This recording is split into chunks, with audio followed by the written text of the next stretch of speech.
السلام عليكم ورحمة الله وبركاته. موجودين دلوقتي في المنظرة.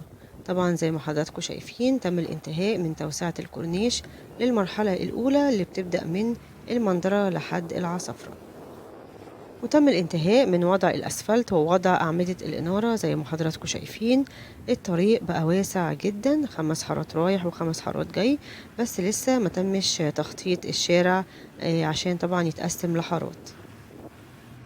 قبل التوسعة الشارع ده كان ضيق جدا وفيه ازدحام مروري، بالأخص في فصل الصيف، وعارفين طبعا اسكندرية في فصل الصيف بتكون زحمة جدا. وهنا أول شاطئ بيقابلنا في منطقة المندرة، شاطئ القوات المسلحة تبع فندق الشيراتون. سعر دخول الفرد 750 جنيه.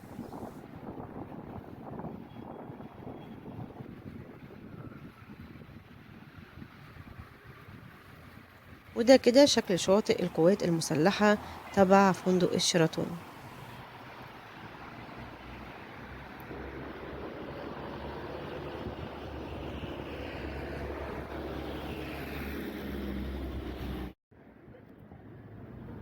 طبعا زي ما حضراتكم شايفين الشوارع بقت واسعة جدا، ما نحاولش نجازف ونعدي الشارع كده لأن بيبقى فيه حوادث كتير جدا على البحر. كمان العربيات بتيجي بسرعة. تم عمل إشارات مرور زي ما حضراتكم شايفين 5 إشارات. هتلاقوا كمان أمام الشواطئ هتلاقوا الإشارات دي.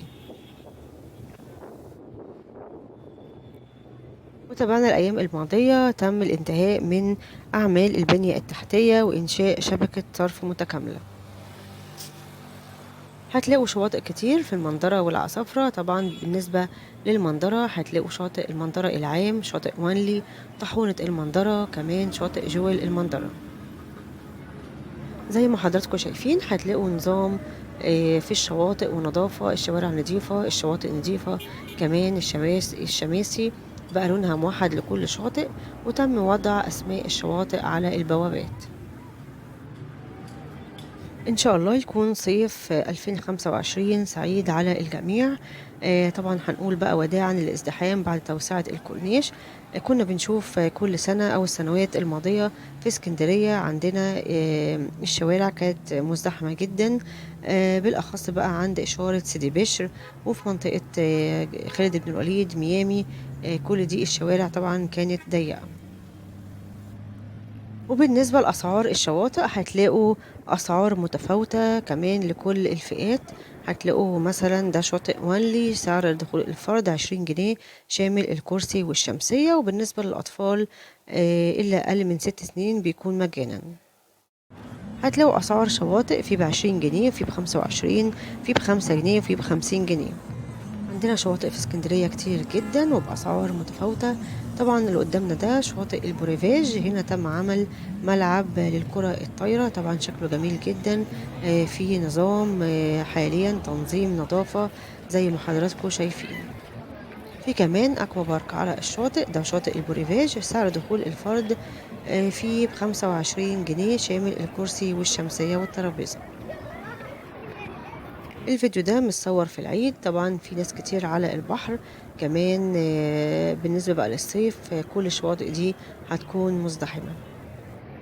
هتلاقوا كمان على الشواطئ في خدمات زي غرف تغيير الملابس وحمامات، وكمان في إيجار للبدلات وإيجار للعوامات. هنلاقي فيه شواطئ كتير في العصافرة زي شاطئ ريجنسي. الشاطئ ده خاص بفندق ريجنسي للنزلاء بس. هنلاقي كمان شاطئ اسكندر المميز سعر دخول الفرد ب20 جنيه شامل الكرسي والشمسية.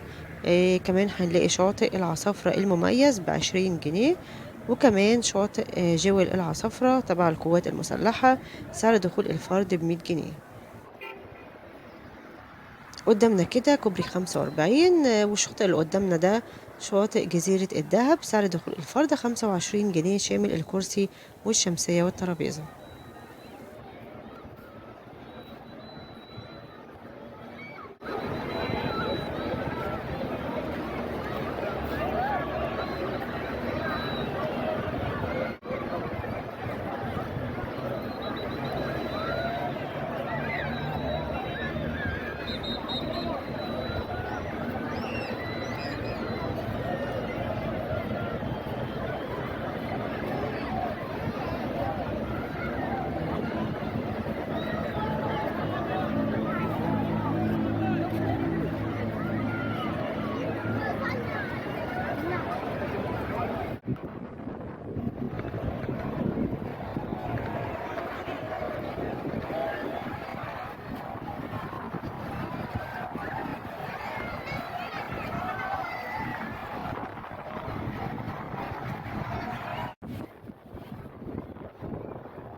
في هنا إيجار بدلات وإيجار عوامات. الشاطئ ده شاطئ محمود سعيد، سعر دخول الفرد 25 جنيه.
وهنا كده بنبدأ المرحلة التانية من توسعة كورنيش اسكندرية من أول العصافرة لحد المحروسة.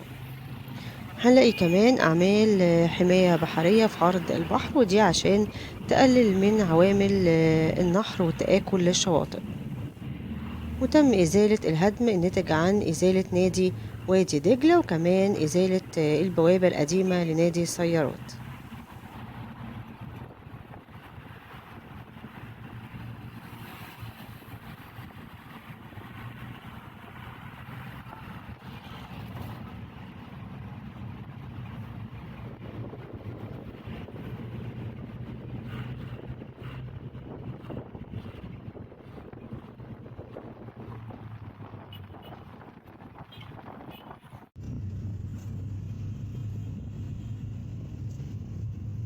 وبعد كده منطقة بير مسعود، وبعد كده سيدي بشر. ودي كانت جولتنا النهاردة، يا رب يكون الفيديو عجبكم. أشوفكم الفيديو الجاي، مع السلامة.